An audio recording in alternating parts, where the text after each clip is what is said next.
Right. So I'm with Gabriele Prestige today, and we are sort of co-mentors insofar as she coaches me and I coach you. And also we both have experience and expertise which is different, so we can mentor each other as well as coaching each other. And the interesting thing about invisible coaching is that you came up with the name. That's right, yep. That's right. So I was struggling because I was trying to come up with a concept for teaching the fundamentals of coaching. And then when I got this breakthrough of the name, then it all fell into place. And so we've been able to develop a complete program and so on. But the thing is that you understand it. Although it is technically it's 7 questions that we ask, in practice it's a way of thinking. What we try to teach is people how natural coaches think and act. That's right. And you've been putting this into practice for a year now, quite definitely. Mm-hmm. So really all I'm interested in is what has been the impact that you've had when you've been using this very simple model, particularly with your family, but anywhere else. Well, the impact is that life seems to be a lot easier. There isn't so much resistance when it comes to working out a win-win between myself and another party, or between the children, or if I see somebody struggling, without them losing face, I can hold the space for them so they can change and find their own answers to the questions that they have and the problems, find solutions to problems that they might be facing at the moment.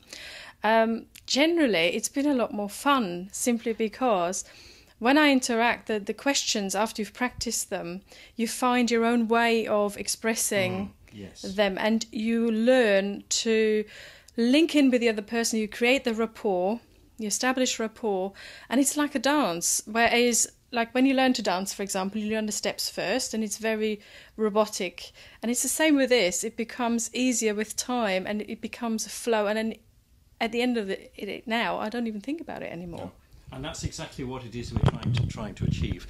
We teach people specifically the 7 questions so that they can get the model into the mind. But then when they've completed the course, we then ask them to come up with different questions so that they can then do it naturally. So the key question is, what would be the most useful question for me to ask you now? What sorts of things do you do? Do you use that question frequently, or do you use different variations of it? In a more formal situation, I probably would use that, and maybe in a more business-like situation, I would use it. With adults, you can, and it's more effective that way because it gets people to go inside and look for the question that they need to work on right now. With children, it's different. You observe and you start with like, you look sad, what's up?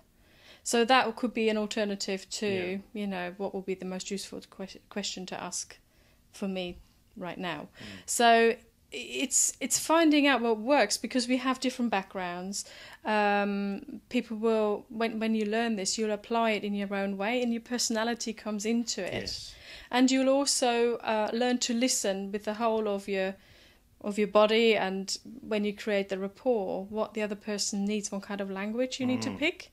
So it becomes very natural after a while. And how much do you have to think about the subject? How much do you have to think about the questions? Do they come out naturally, or do you think, this is the right time to ask this question, I'll translate it? I don't think about it anymore now. To start with, I had to, simply because the 7 questions are the framework, which is excellent. And then you become creative in the sense, because you are being of service, and it's easier for the other person if you pick the right language. So it's a trial and error to start with, but considering that we all have our own background, that sort of weaves into it, and then it becomes easier. So it's a classic learning thing. Is initially you are incompetent, but you don't actually know you're incompetent. When I say you're incompetent, you don't have the skills that we're talking about. And then you become consciously competent. So you can think about, you know what you're doing, and it's like driving a car. When you first start, you know that you press this pedal, you pull this lever, and so on. And then you become unconsciously competent. And that's the objective in the teaching. And the reason that we get people to practice is so that you don't necessarily use the words that we teach at all, but you use the process and you just do it. And you're also not afraid of getting stuck, because sometimes when I, as the person that coaches invisibly, when I get stuck, it's actually giving the other person time to find out which question they need to ask next. So the stuckness, sometimes you stumble across something that really works, a phrase that really works. And I found that with the children, for example, at times, what's up works best rather than going through the whole big question. Yeah. And sometimes it's just acknowledging the state they're in, like, you know, oh, you look sad today. Is there anything troubling you? And sometimes that then gets...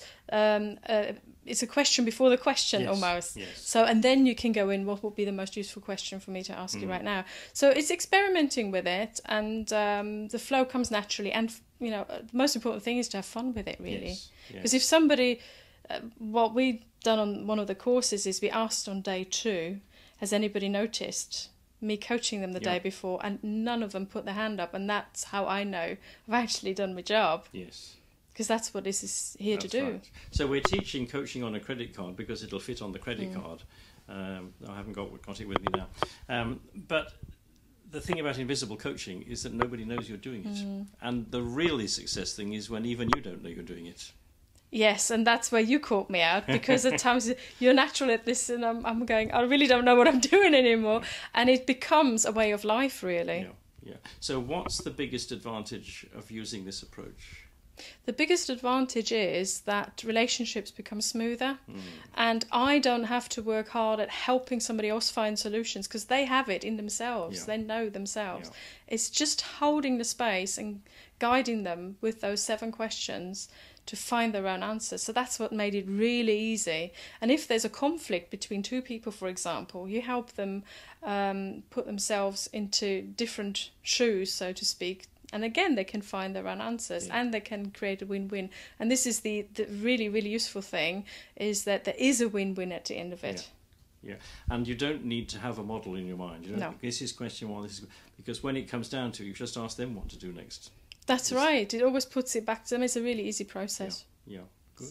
So have you had any particular successes you can remember? Oh. It's just recently I've taught one-on-one. I've actually taught the human design, which is my expertise. And what happened was there was a particular situation which I knew that the person didn't want to face at that point. And with those questions, we could do it without even naming the situation. And you could see the penny drop. And because there was no names mentioned, the situation even wasn't explained, all of a sudden you could see the light go on. And that's what I love, is when the light goes on and you don't really you haven't done anything as such, apart from just holding that space so that allows that process to happen. I call it the smoke coming out of the ears moment. There's a sudden change in their physiology, and you know that there's been a fantastic breakthrough. And it makes it basically the whole body lights up, and there's a lighter feel to the process then when it goes aha. And that's what I like. Good. So the opportunity is to, if you buy our e-course, you can study it all on your own, and you can put it into practice on your own. But the opportunity is to learn it for real, and we will be running a series of workshops, and the first one is the 7th of July in the Crown Plaza at the NEC in Birmingham. That's right. So, and we shall both be there, and we shall be hoping that more of you will be joining us in order to learn how to transform people without them actually knowing they're being transformed. Fantastic. Good. Thank you very much. Good.